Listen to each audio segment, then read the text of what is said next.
Has it ever happened with you? A brilliant idea comes to your mind, which may be related to your personal or professional life. It may be related to starting up a new firm or proposing somebody you love, speaking out to a group of public for that matter. The next moment, your brain comes up with 100 reasons to convince you that it is really a bad idea, and eventually you fail to execute that particular idea. Hello there, welcome to Enriching Lives. So today I would share with you some interesting concepts related to psychology of our brain and why is it that we behave in a certain way? What is it that makes us feel scared, afraid of doing something which can actually impact our life in a big way? So what is it that really stops us from taking massive actions? Ideation is always easy, but execution is really very hard. So without further ado, let's start decoding the components of our brain. So our brain largely consists of three components. If I talk about the evolved species of human beings, Triune, Limbic and Cortex. In scientific terms, Triune is also called as cerebrum reptilium or the reptile brain. Now, if I talk about the ancient creatures that were there, this portion of brain is the primary component of reptiles and the creatures in ancient times. That's why this is called as the reptilian brain or the lizard brain. And that is present then below our head, just above the spinal cord. And the second part, it is also called as mammalian brain or the limbic brain, and third one is the cortex. When we evolved as a species, so human beings are gifted with the third component as well, which is the cortex, which actually is the reason behind our rational approach towards incidents. So cortex helps us to think and analyze in a rational way. If I talk about the first component, which is the cerebrum reptilium or the reptile brain or the lizard brain, has always been the part of our brain. As we all know, how does a lizard behave? So a lizard basically lives on a survival mode. Have you ever seen that if you just cross near a lizard, it will quickly run away and hide itself at a safe and secure place. It can never take any kind of risk. So when our lizard brain is dominant, it actually takes control of our life. It is responsible for feelings like fear, negativity. It stops you from taking massive actions. It stops you from doing anything new or anything that may be risky. So whenever you are trying to do something that you have never done before, well, your lizard brain will take over and it will immediately try to warn you about the negative consequences of that particular action. So in this way, we are really not able to take initiatives at the very first place. Now, you never know whether you are going to succeed or not, but the lizard brain do not even let you to try and attempt.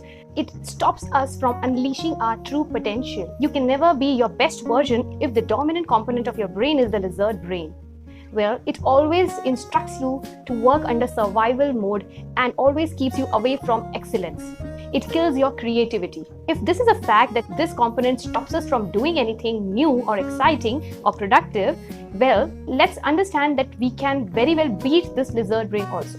So what are the effects of lizard brain being dominant?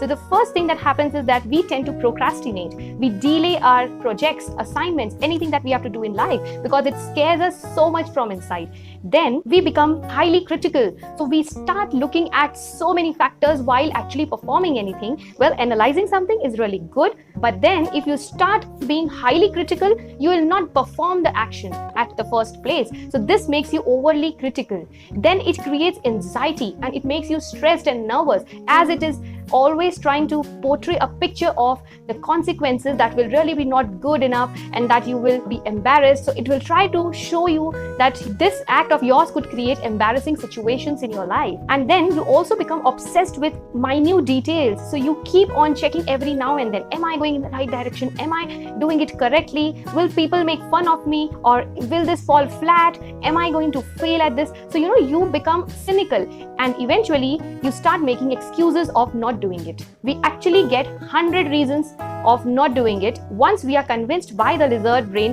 that it is not good for us.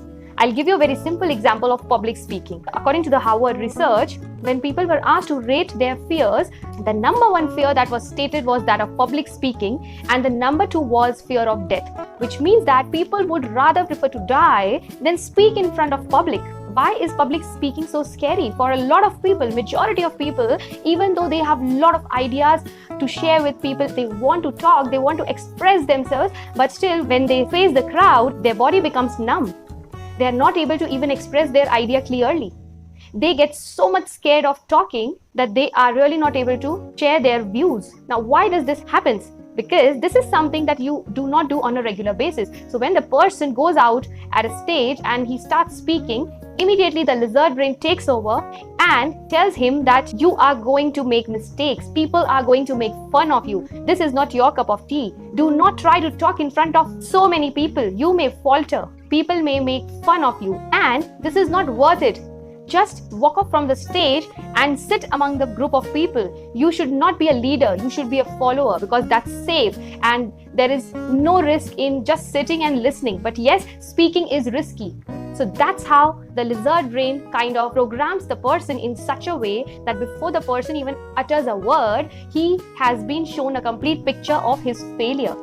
And eventually he gets nervous and he's not able to deliver. And because he's not able to deliver, he's convinced that yes, my brain was right and I am not able to do it. And this is how lizard brain dominates and take control of your life. These are the effects of lizard brain being dominant in our life.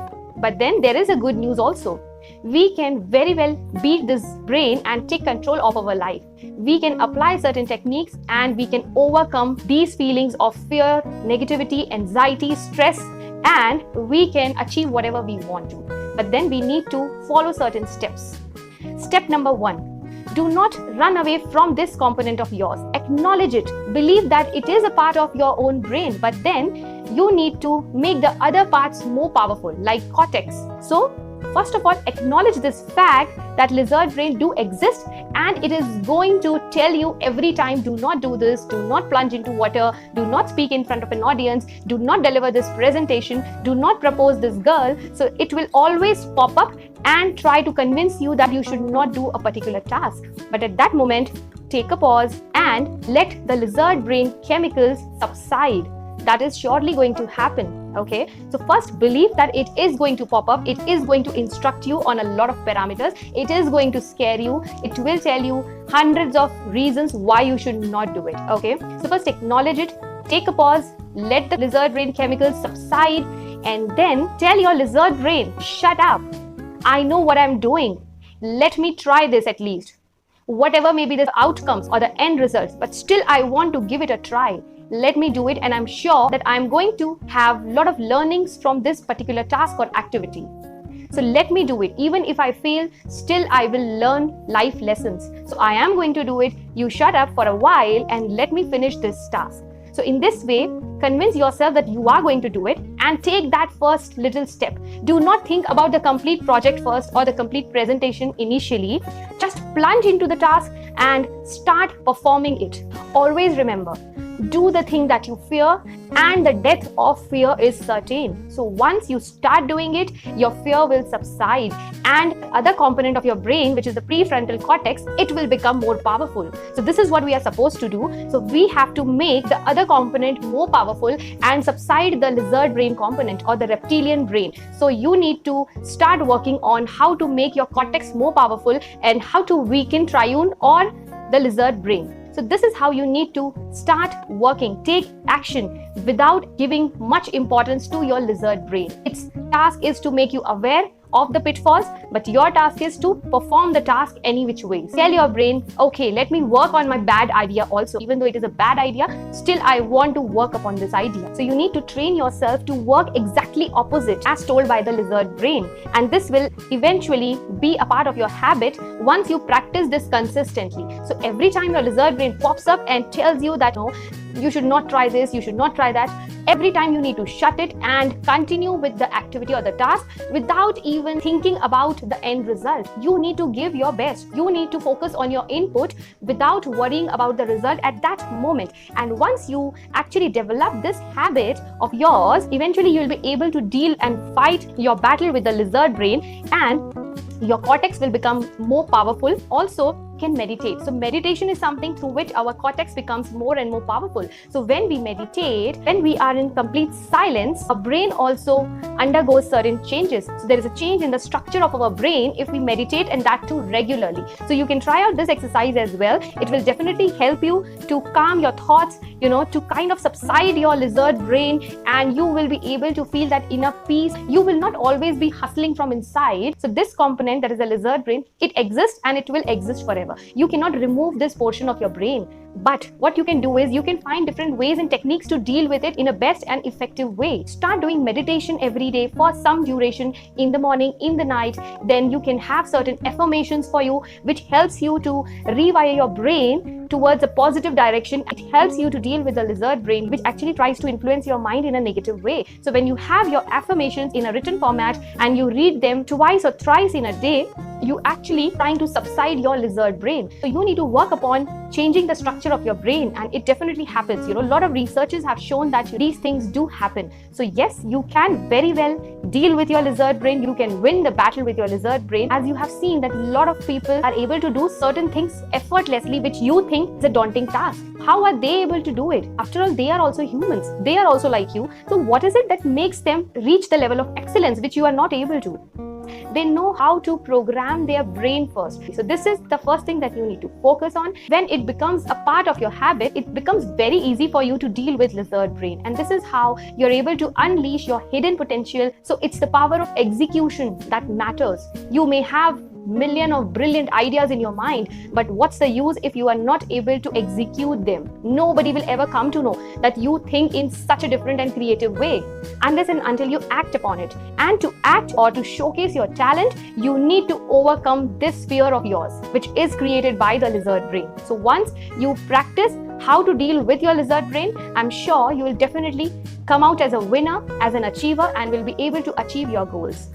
I hope you liked today's content, and if you found it helpful, do share it in your community. Also hit that like button so that it motivates me to create more of such videos. I'll see you soon with yet another video. Till then, you take care of yourselves. Bye-bye.